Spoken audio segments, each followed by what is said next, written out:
lonely.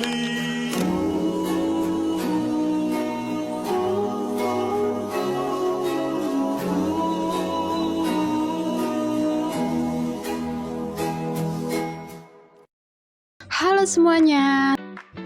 Di video kali ini kita akan keliling Museum Bank Indonesia di Kota Tua Jakarta dan cari tahu tentang peran Bank Indonesia dalam ekonomi nasional.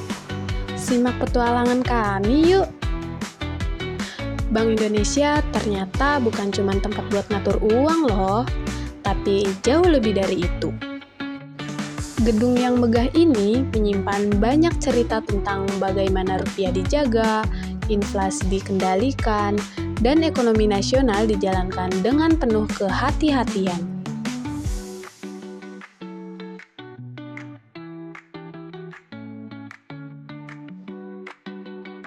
Banyak orang taunya Bank Indonesia cuma cetak uang, padahal mereka memiliki peran yang jauh lebih luas.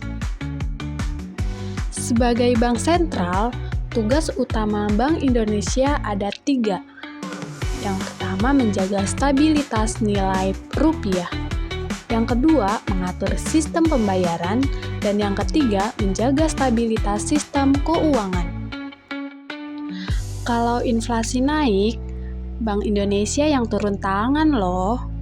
Nah, kalau nilai rupiah melemah, Bank Indonesia juga yang bergerak.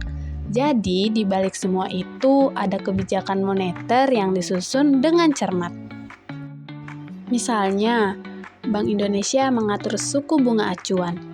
Ini akan mempengaruhi bunga pinjaman di bank dan akhirnya berdampak ke kita semua, baik sebagai konsumen, pelaku usaha, sampai investor.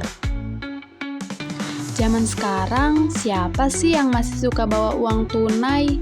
Nah, Bank Indonesia juga loh yang mendorong transformasi ke sistem pembayaran digital lewat QRIS, BI Flash, dan lain-lain.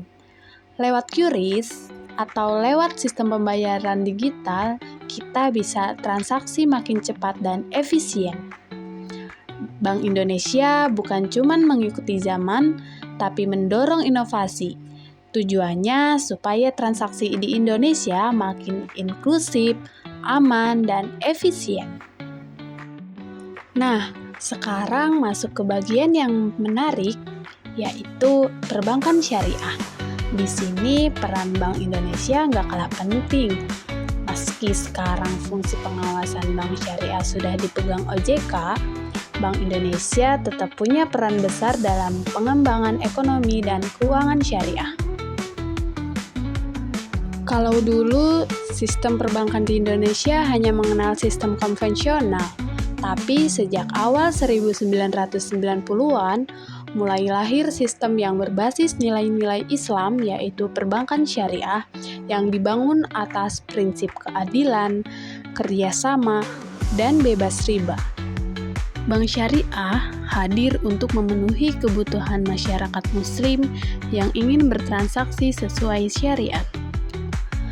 Kalau di bank biasa ada bunga, tapi di bank syariah yang digunakan adalah sistem bagi hasil, di mana salah satu akad yang paling sering digunakan adalah mudorobah. Dalam mudorobah ada 2 pihak, sohibul mal, yaitu pemilik dana, dan mudorib, si pengelola usaha. Jadi, bank bisa menyalurkan dana ke pelaku usaha atau menerima dana dari nasabah. Semuanya berdasarkan kerjasama dan kepercayaan. Dalam akad mudorobah, nasabah bisa menyimpan uang di bank. Lalu, bank bertindak sebagai pengelola dan keuntungannya akan dibagi sesuai kesepakatan. Kalau untung dibagi, tapi kalau rugi selama bukan karena kelalaian, maka ditanggung bersama. Nah, sistem ini bikin perbankan syariah lebih transparan dan adil. Cocok banget nih buat masyarakat Indonesia yang mayoritas muslim.